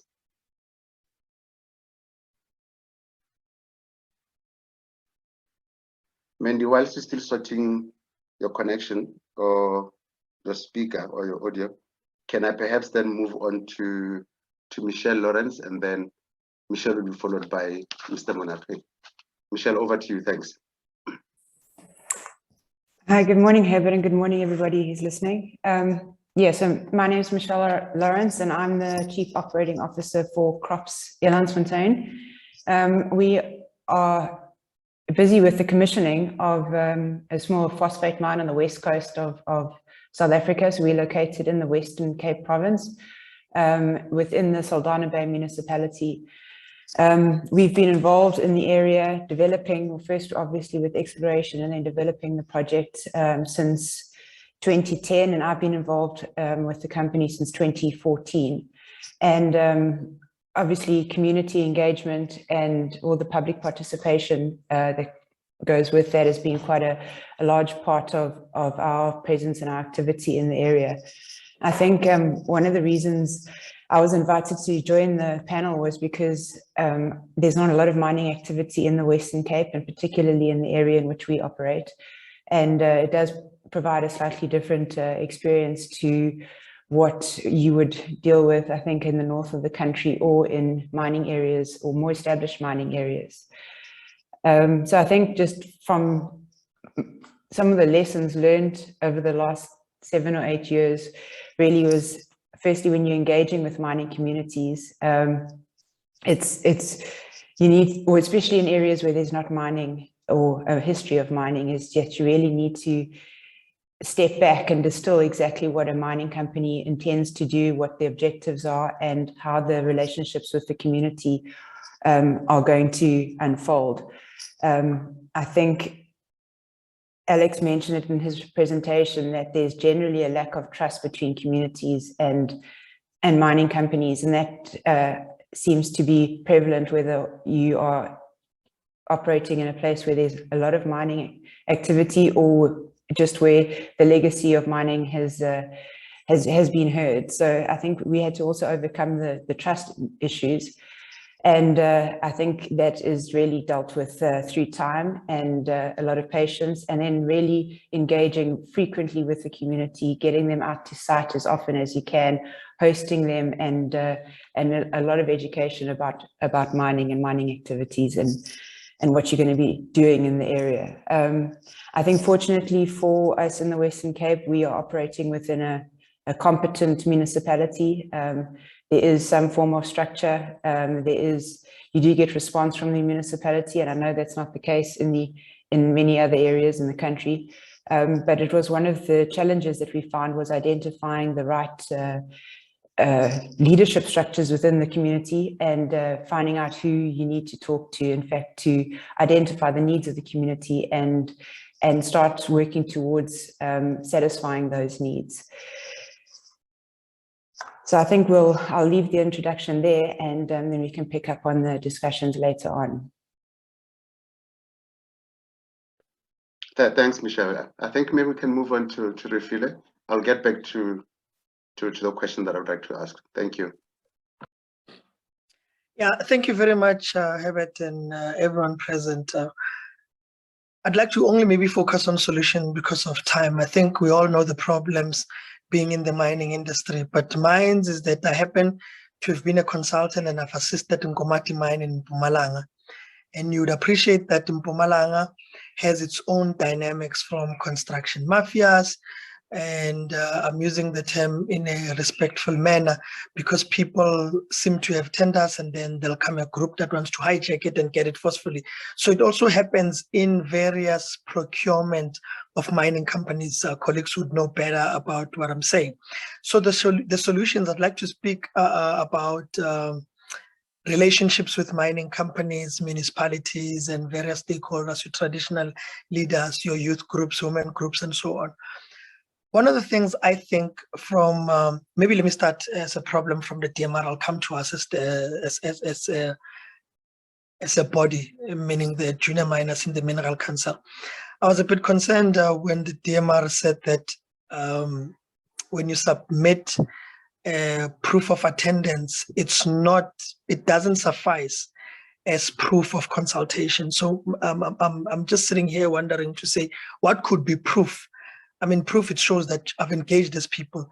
Now, getting into an agreement is another thing. So maybe colleagues, you can assist as we take away these ideas and engagement as provision to maybe vigorously have a follow-up with the DMR. Let's maybe explain in a denotational and connotational and a legal understanding, what is this proof of consultation? So let me come to us as the Mineral Council. As the Mineral Council, I believe that we sometimes misplace people that are extroverts, that are able to deal with relationships. Because when you deal with municipalities and community groups, you need to be a sociable person. Firstly, we need to ensure that we place somebody who's a sociable person. Because what I've got feedback from even other communities listening to other social engagement practitioners is that we would come across as being arrogant, and people would therefore label the mine. I mean, colleagues, you know this, that communities always look at mining companies as arrogant. And arrogant comes from the representation that we send somebody who's not a sociable person to deal with communities. Of course, that person is an introvert and not an extrovert. He or she will be reflected as an arrogant person, and therefore it will be seen as a reflection on the mind. So my solution in terms of dealing with municipalities and stakeholders is to have proactive relationship development attitude towards them, be able to listen. I know it can be daunting to have consistent messages whereby people are complaining. It's just unfortunate that South Africa has socioeconomic legacy issues and they've been dumped at the door of mining companies. So having proactive relationship development attitude and sustain them through this mechanism. You don't have to wait for the DMR or the municipality to call you. Let's be proactive and initiate meetings and go to the DMR and say to the DMR, municipality, or state or various stakeholders, would like to have conversation with you on these issues. And I had a template that I designed, and I'm mindful of time, to say these are the risk areas and these are the mitigating factors. So when you report to the DMR, you show, and I've engaged this person on this day, and these are the concern, and this is what we believe are mitigation clauses. So maybe, I know because of time, I'd like to leave it at that, but to say, be proactive, go out. Before they call you, go to the DMR. Have a person who's dedicated to deal with stakeholder engagement. Thank you. Thanks, Refilwe. And I think to your point, before they call you, it's usually before they come to your gate and actually protest. Because these are experiences that are growing within the mining industry. So Michelle spoke around the issue of being patient and building relationships taking a long time. And I think it might be a challenge that mining companies are experiencing, that quite often we want it to be done and done now. And we don't have that time. But Refilwe, thanks, and Michelle, thank you. Mindy, I can see that you are ready, and Marcus has also joined us. Please share with us your experiences. I think it would be great to hear from you and how you actually dealt with some of those things. Thank you. Thank you. So good morning to everyone. I think it's completely unfortunate that time is not on our side. Time is actually doing what some of the challenges we face as emerging miners does. It sabotages us. So I'm just going to get right into it.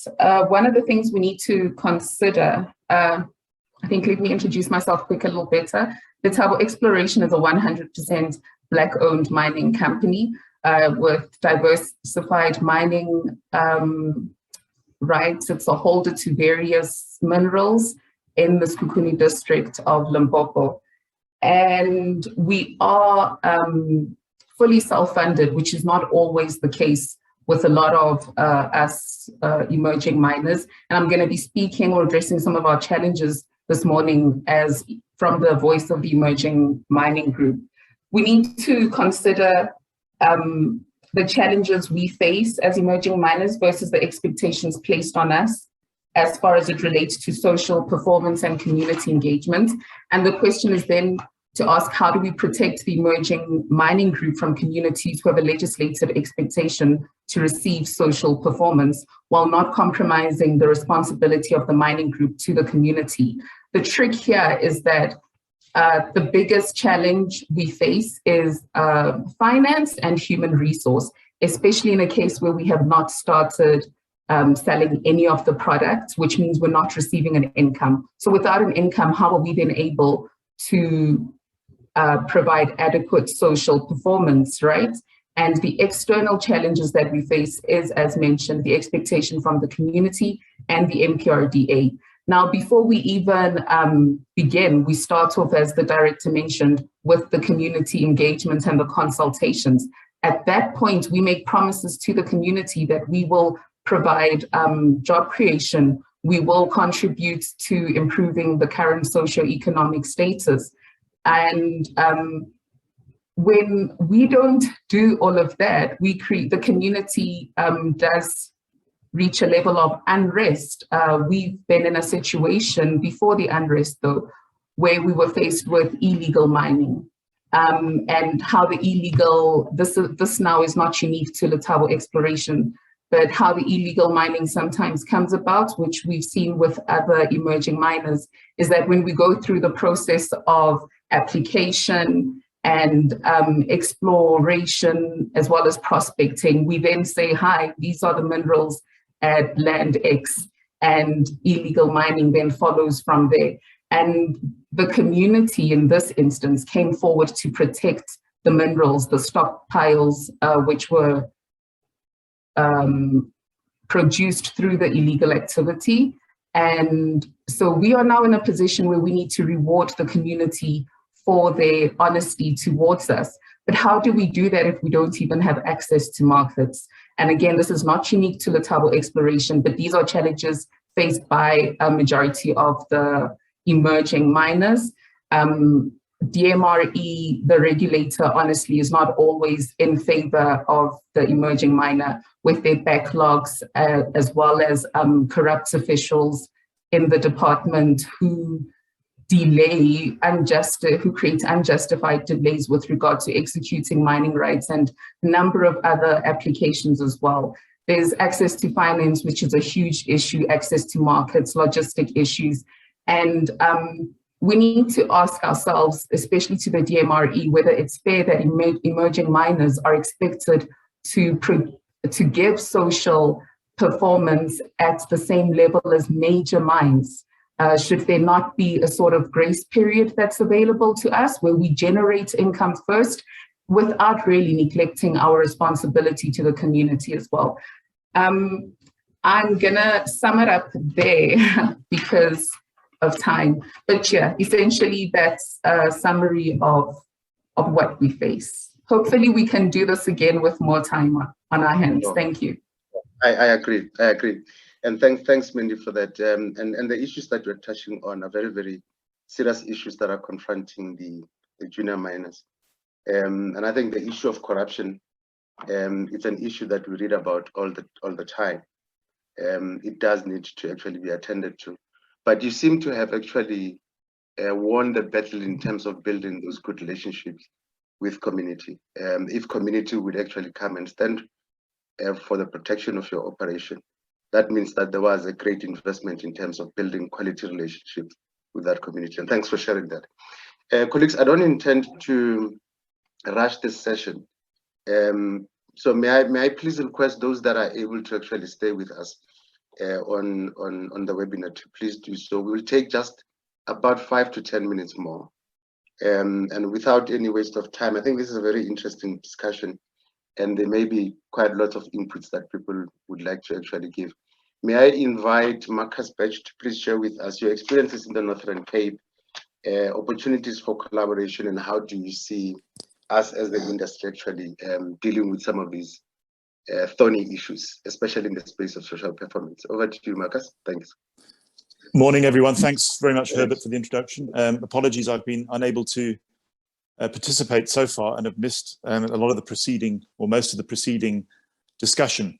One of the points I was going to raise about community engagement in the relatively remote areas that we operate in the Northern Cape is access to communication, particularly in the widely distributed areas where our communities live. And I've been experiencing that myself. I'm here in Ict, and unfortunately there's been a general internet failure in the Nababeep and Ict area. So just very briefly, if I could give an overview of Orion Minerals, I think some of you may be familiar with it. It's an ASX and JSE listed junior base metals explorer and developer.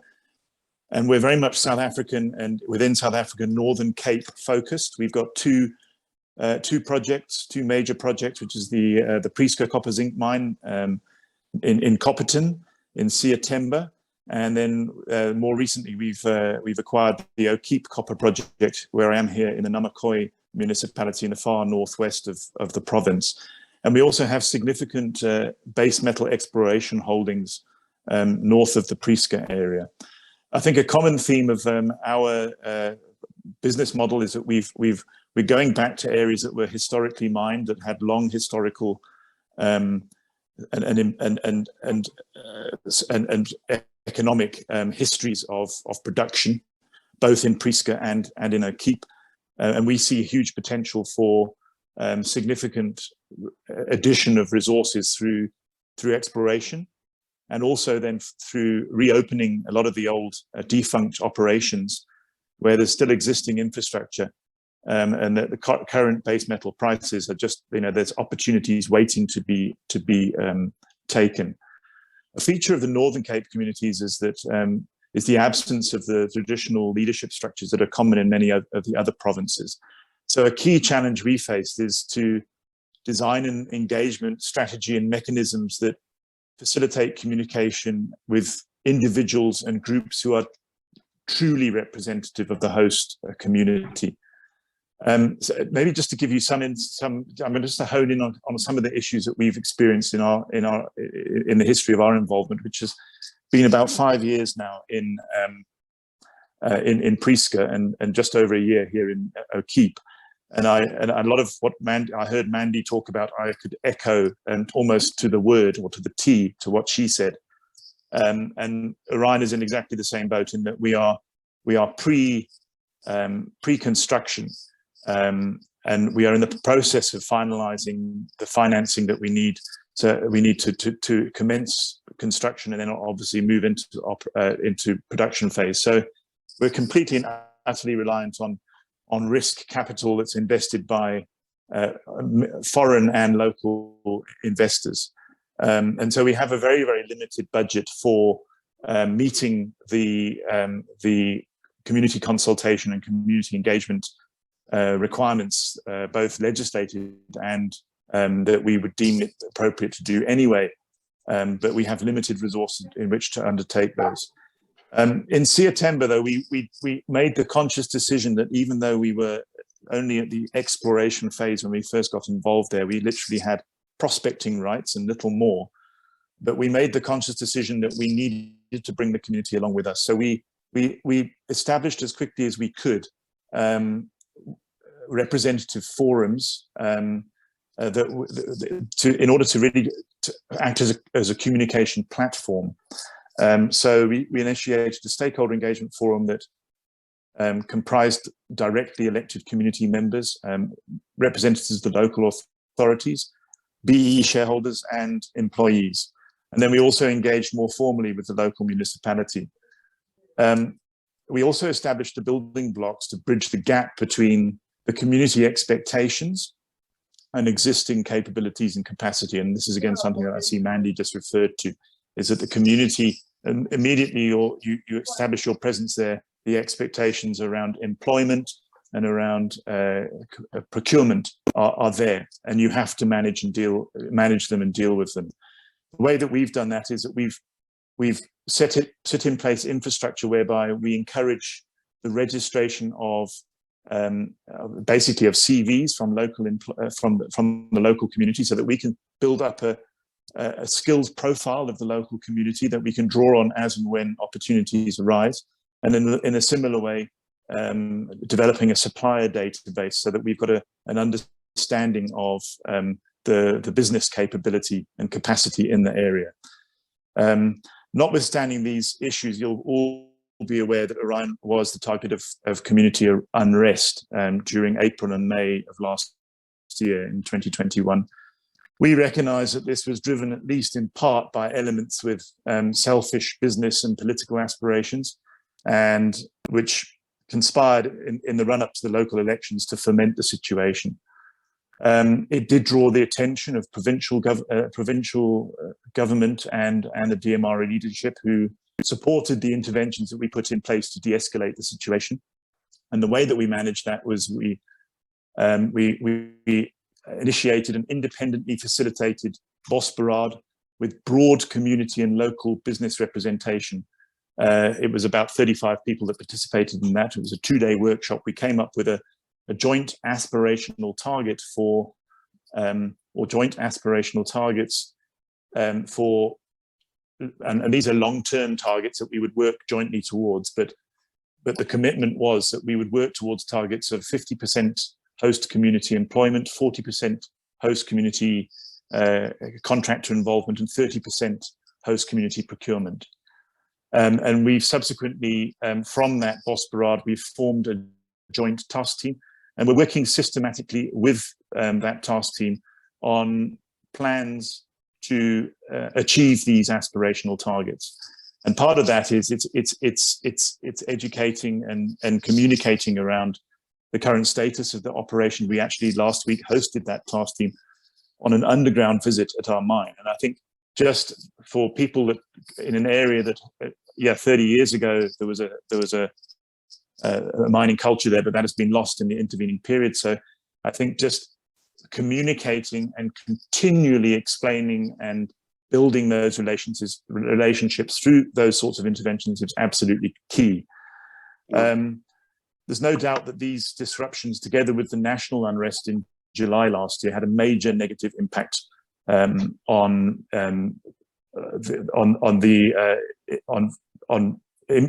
ability of, or on the interest of foreign investors. And this has unfortunately contributed to delaying the funding for the project that will, in the Prieska Copper Zinc project, will employ 900 direct jobs in an area that is significantly impoverished. And obviously when you apply the multiplier effects, you can see the impact that not being able to manage your community relations can have on a project such as ours, and the knock-on effect that it has in the provincial and national economy. In the Namakoi area, just a couple of points there. We're going to establish, similarly, we're going to establish a stakeholder engagement forum. We're in the process of doing that, but there seems to be better civil structure in place here. So we'll be drawing on members of the recently elected ward committees to form that stakeholder engagement forum.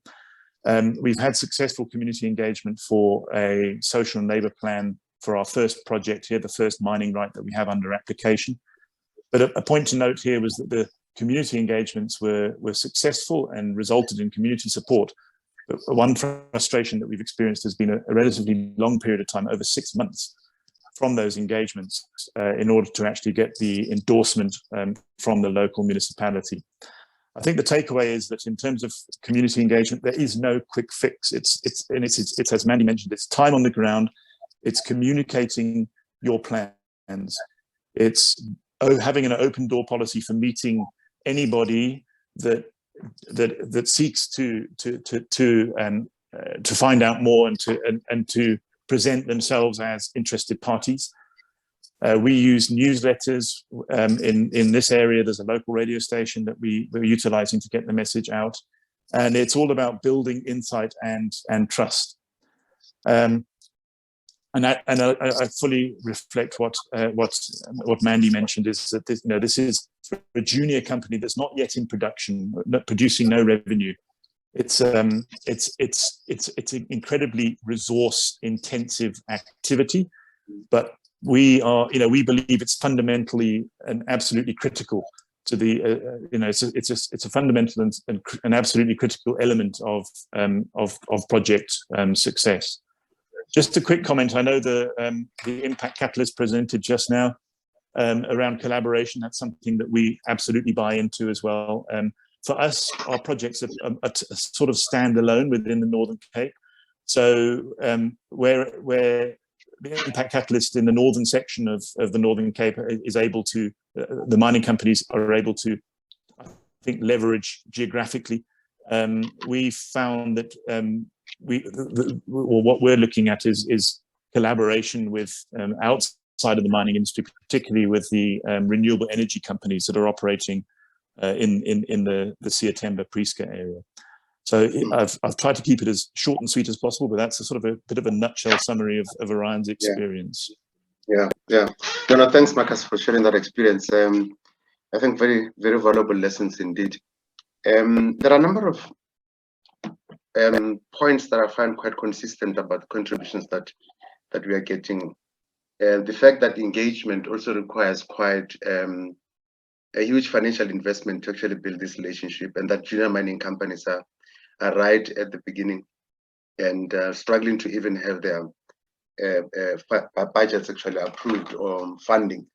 To that point, I think it does pose a real challenge because it's not easy to build these relationships. And there's also another comment that came out, because I hope you're still here, because I would really like to give you the opportunity to kind of talk to whether there is room to give the junior mining companies some window period for them to build up their operations, so that then they can respond to the compliance issues.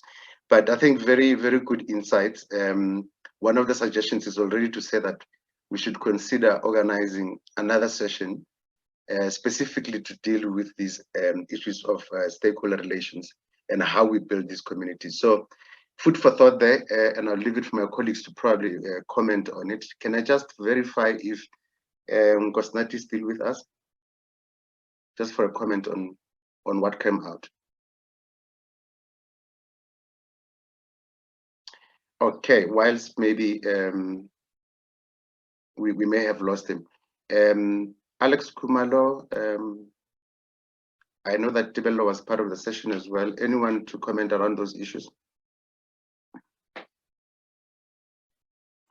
I'm sorry, Herbert, can you just give me those issues again? Yeah, there was an issue around whether we can organize another session, because we didn't have enough time to deal with some of these issues in much more detail, and for mining companies to probably exchange the lessons learned as they interacted with different communities in different mining provinces. That's one. Two, there was also another comment to say, or even a question, which we need to kind of engage the DMRE on whether these junior mining companies cannot be afforded a little bit more grace time to build up their operations, whilst they are also expected to comply, because it appears that some of them are battling with budget issues. I think mainly those are the issues around what I needed you to kind of comment on, and I was hoping Tebelo is still here, and Grant as well. But after you've responded, I think maybe we'll just check if there are any questions from the participants on the webinar. Over to you, Alex. Thanks, Herbert. On the second question, it is a matter that we can indeed take up with the DMRE. Obviously, it might take some time because these engagements do take time, but it is certainly something that we are more than happy to raise, because it makes sense, to provide, especially junior and emerging miners, space to build up reserves to be able to redeploy them into communities.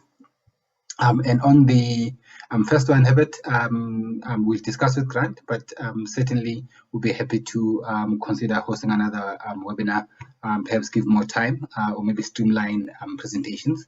But yeah, we'll be happy to do so. Thank you. Okay, thanks, Alex. Grant, do we have any questions on the Q&A? I'm just looking at the question chat box. They've sort of been taken off. There was a question about the youth. I can't see it on the Q&A. Yeah. But I think that's pretty much covered. Herbert. Sure. Yeah. Well, let me just switch on again. Yeah. Okay. If you're happy, we can conclude this part of the webinar.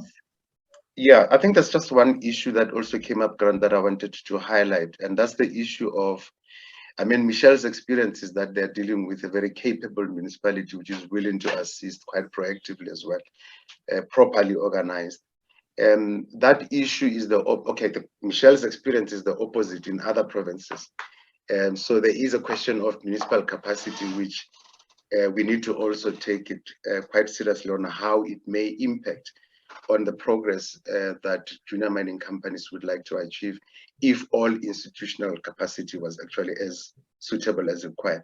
So on that note, I think let me take the opportunity to thank our panelists and also thank you, Grant. From my side, I think, yes, thank you. We'll conclude then. Thank you, Herbert. That actually, we've run 15 minutes over time. It brings us to the end of this webinar. From my side, I must say I've really enjoyed it. It's been fantastic. It's been so informative, and I think the number of questions that we've received and the activity in the chat box just indicates how people have responded. We haven't been able to, we didn't have the time to respond verbally to all the questions, but I see Alex Kamala was very active in responding to quite a few, especially on the DMRE presentation. We will make the presentations available, and we will also correlate all the questions, because it's a kind of form of research. It gives us an insight into what the challenges are. I'd like to just thank all the participants, all the presenters, for giving up their time and their expertise to share with us. And I would like to thank the panelists for sharing their experiences and being so honest and open about it. I think it was really great. I'd also like to thank SAIMM for having hosted this, and particular thanks to Alex and Herbert for helping put this webinar together. There's no further business. We declare the webinar closed. And again, sorry, one last comment, and thank you for the participants. We had around 70 participants, and I hope you found it useful, and thank you for your time. Thanks very much.